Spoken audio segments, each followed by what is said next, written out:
So the truth is, actually, I was not someone who walks a lot before this challenge, but I really wanted this to change. Now, after completing this challenge, I am fully convinced that anyone can change their life around if they just had the right motivation.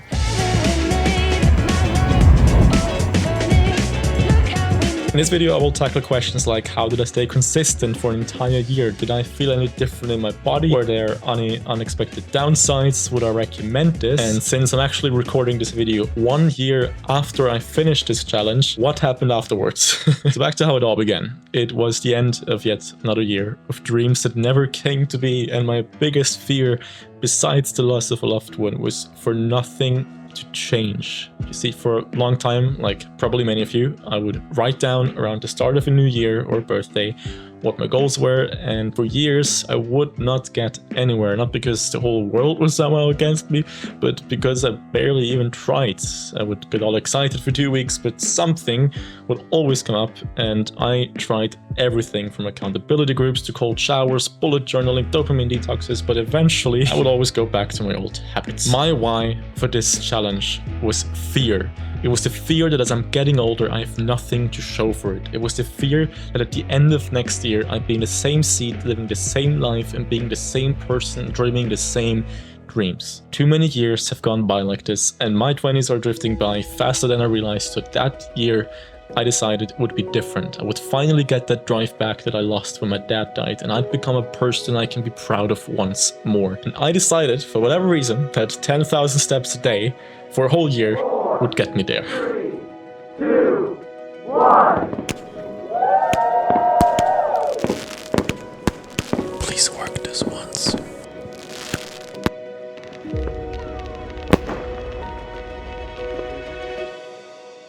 First week felt amazing. My body just felt overall a little less tense and my mood definitely improved. I just overall felt more awake. First walk of the year, feeling super excited. Let's see where this will take me. During the first month, I adapted my walking to my calendar. On days where I was at home and my uni was still closed from the Christmas break, I would set a timer once an hour to walk for 10 minutes up and down the house, which looked a little bit ridiculous, to be honest, but it worked great, especially as the weather is still cold outside. And when school started again, I would get off the station early and walk the rest of the way, and after class would listen to podcasts or an audiobook while getting my steps in. Before I started this challenge, because of my commute, I would get around 4,000 steps a day on average, so I had to more than double that, which is also where I hit my first major roadblock. If you were part of my class, you would remember me as this constantly bored, unmotivated, quiet person who didn't seem interested to talk to anyone. The truth was, behind the scenes, I was really unhappy and thinking of dropping out for months. Eventually, I did do that. I paused my study program, which felt great in the moment. Problem was, this made this goal even harder to pursue,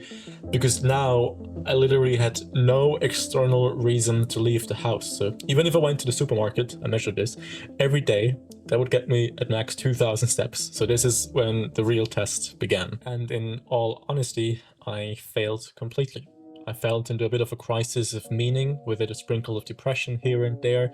And on top of that, a couple of external pressures built up, like my dad's birth and death date, and his father died. So besides the emotional burden, then I also had to manage this whole thing with a notary. I also got COVID for the 3rd time, and I also had a big project, a work project, where I definitely underperformed and was just not really happy with the work that I put out. And all of that happened basically in the same 2 months or so. And that meant by the end of spring, I was over 75,000 steps short. And remember, since I'm aiming for an average of 10,000 steps, if I didn't leave the house on one day, I'd need to walk 20,000 steps the next day, which made everything even harder on top of feeling like shit anyway. So I was definitely beginning to doubt this whole challenge. But here are a few tips that helped me get out of the slump. This will sound counterintuitive, but I think this could help you with whatever it is you're facing right now.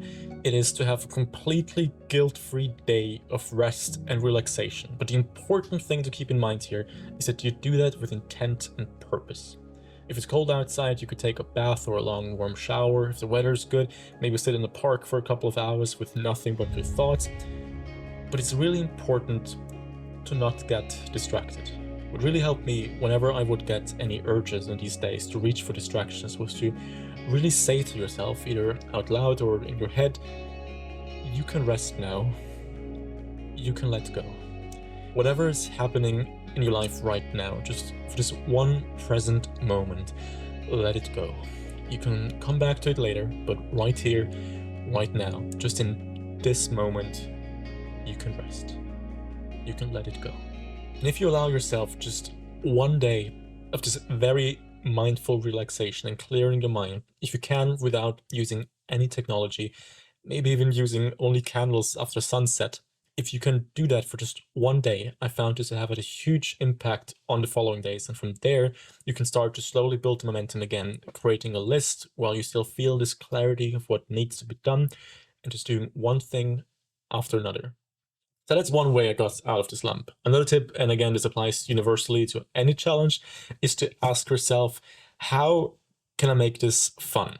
Do you like to listen to podcasts or audiobooks, or could you invite a friend to walk with you? Maybe there's a local walking community, or you can use apps like Meetup, or if you live in Vienna, Experience. See what is fun for you and try to find a way to combine it with walking. Benefits you experience a couple of months into it will probably be mostly mental. Before, I would dread it when the escalator was broken at a local train station because the staircase is really long. But now I see it as an opportunity to be healthy and active.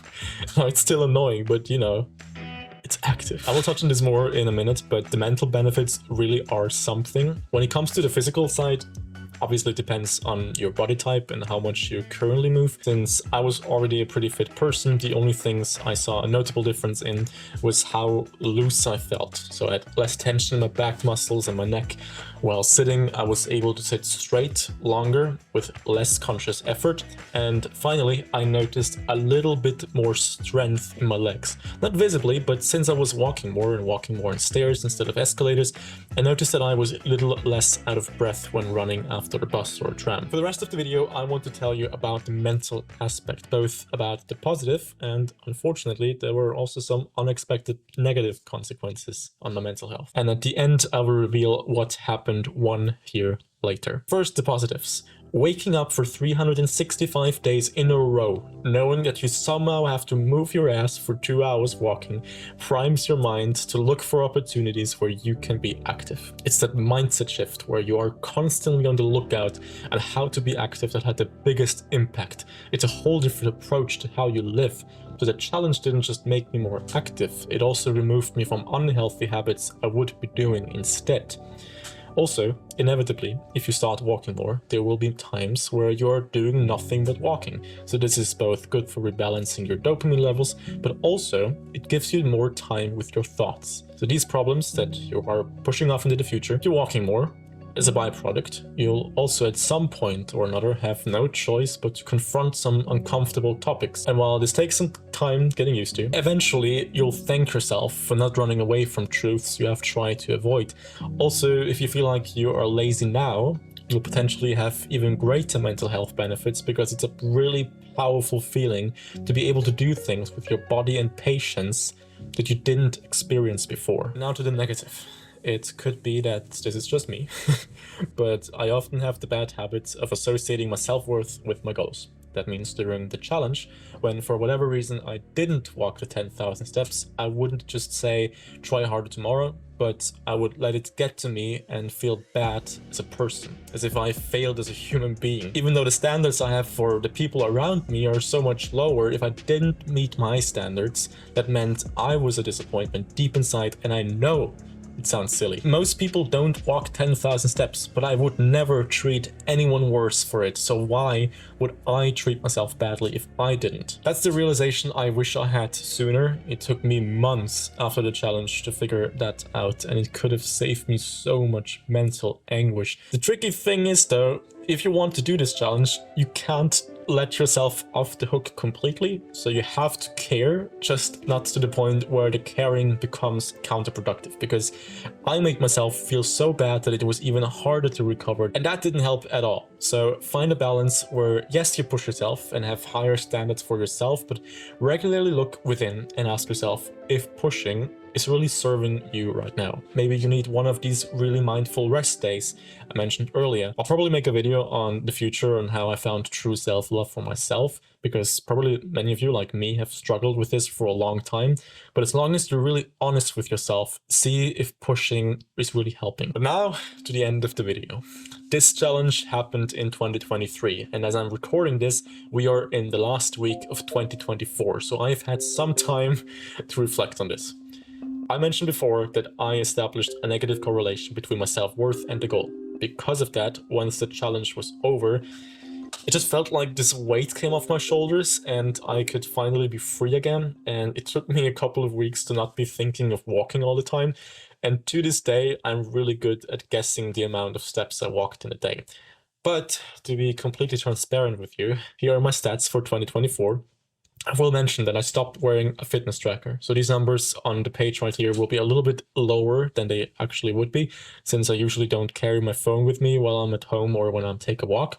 But nevertheless, there is a drastic difference. So was this over the long term a fail for me? When it comes to staying consistent, you could argue yes, but I would disagree, because what this challenge gifted me were two things. First, having the proof that I am capable of enduring a prolonged and daily challenge is something that no one can take away from me. From now until forever, I know that I'm capable of doing this, which gives me permission and confidence to try other challenges. And secondly, what this challenge gifted me was the mindset I mentioned earlier.